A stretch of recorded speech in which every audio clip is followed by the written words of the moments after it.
സുഹൃത്തുക്കളെ, നമ്മുടെ മുഖ്യമന്ത്രി പിണറായി വിജയൻ ഒന്നാം തവണ മുഖ്യമന്ത്രിയാകുമ്പോൾ ആദ്യം തന്നെ നടത്തിയ ഒരു പ്രസ്താവന കേരളമാകെ വളരെ ശ്രദ്ധിക്കപ്പെട്ടിരുന്നു.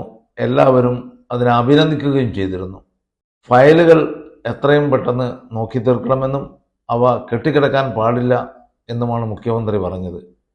ഓരോ ഫയലും ഓരോ ജീവിതമാണ് എന്ന് സർക്കാർ ജീവനക്കാരെ മുഖ്യമന്ത്രി ഓർമ്മപ്പെടുത്തുകയായിരുന്നു. ആ ഫയലുകൾ എത്രയും പെട്ടെന്ന് അതിൻ്റെ ചുവപ്പ് നാട എന്നാണല്ലോ അതിന് പറയുക. ചുവപ്പ് നാടയുടെ കുരുക്ക് എന്നാണ് ഫയലുകൾ തീർപ്പാക്കാത്തതിന് പൊതുവെ റെഡാപ്പിസം എന്ന് പറയും. ചുവപ്പ് നാട എന്നാണല്ലോ പറയുന്നത്. അപ്പോൾ ആ ചുവപ്പ് നാടയുടെ കുരുക്ക് അഴിച്ചു കൊടുക്കണമെന്ന് മുഖ്യമന്ത്രി ജീവനക്കാരോട് ആവശ്യപ്പെട്ടു.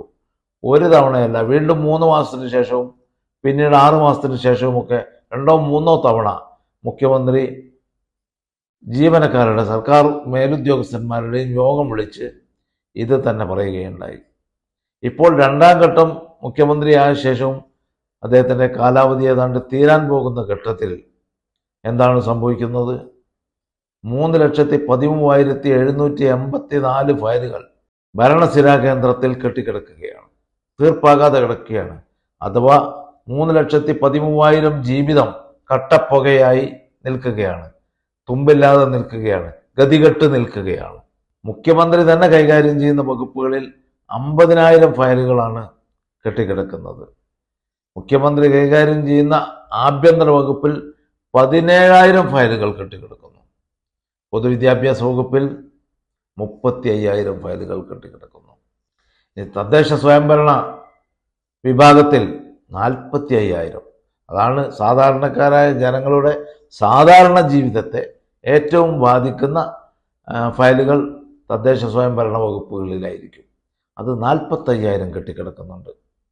എല്ലാ ഫയലുകളും പാസ്സാക്കി കൊടുക്കേണ്ട, എല്ലാ പേയ്മെൻറ്റുകളും കൊടുത്തുവിടേണ്ട ധനകാര്യ വകുപ്പിൽ 20,000 ഫയലുകളുണ്ട്. ഭൂമി സംബന്ധമായ കാര്യങ്ങൾ തീർപ്പാക്കേണ്ട, അതുപോലുള്ള വരുമാന സംബന്ധമായ കാര്യങ്ങൾ തീർപ്പാക്കേണ്ട റവന്യൂ വകുപ്പിലുമുണ്ട് 20,000 ഫയലുകൾ കെട്ടിക്കിടക്കുന്നു.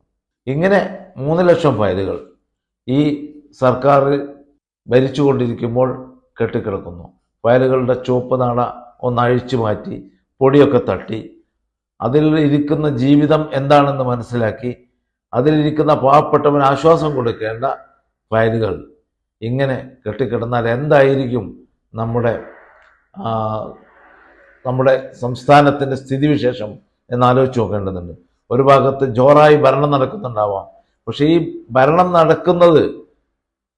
നടക്കുന്നത് താഴോട്ട് ഇറങ്ങി ഉദ്യോഗസ്ഥന്മാരിലേക്ക് ആ ഭരണ സംവിധാനം ഇറങ്ങിച്ചെല്ലാത്തതിൻ്റെ ലക്ഷണമാണ് ഈ ഫയലുകൾ കെട്ടിക്കിടക്കുന്നത്. മുഖ്യമന്ത്രി തൻ്റെ കീഴിലുള്ള ഉദ്യോഗസ്ഥന്മാരുടെ യോഗം 2 or 3 തവണ വിളിച്ച് ഈ ഫയലുകളെല്ലാം തന്നെ തീർപ്പാക്കണമെന്നും അർപ്പണ മനോഭാവത്തോടുകൂടി ഫയലുകളോട് പെരുമാറണമെന്നും ഉദ്യോഗസ്ഥന്മാർക്ക് താക്കീത് കൊടുക്കുകയുണ്ടായി. പക്ഷേ ഒരു ഫലവും ഉണ്ടായിട്ടില്ല. നമ്മുടെ ഉദ്യോഗസ്ഥന്മാർ മേലനങ്ങാ നയമെന്നോ അനങ്ങാപ്പാറ നയം എന്നൊക്കെ വിശേഷിപ്പിക്കുന്ന ആ ഒരു സമീപനത്തിൽ നിന്ന് മാറാൻ തയ്യാറല്ല എന്ന് വിളംബരം ചെയ്യുന്ന മട്ടിലാണ് ഈ ഇത്രയധികം ഫയലുകൾ ഇപ്പോഴും നമ്മുടെ ഭരണസിരാ കേന്ദ്രത്തിൽ, കലക്ട്രേറ്റുകളിലുണ്ട്, സെക്രട്ടേറിയറ്റിലുമൊക്കെയുണ്ട് ഇങ്ങനെ കെട്ടിക്കിടക്കുന്നത്. അതെല്ലാം തന്നെ ഒന്ന് തീർപ്പാക്കുമ്പോൾ തന്നെ കേരളത്തിന് വലിയ ആശ്വാസമാണ് ലഭിക്കുക എന്ന കാര്യത്തിൽ സംശയമില്ല.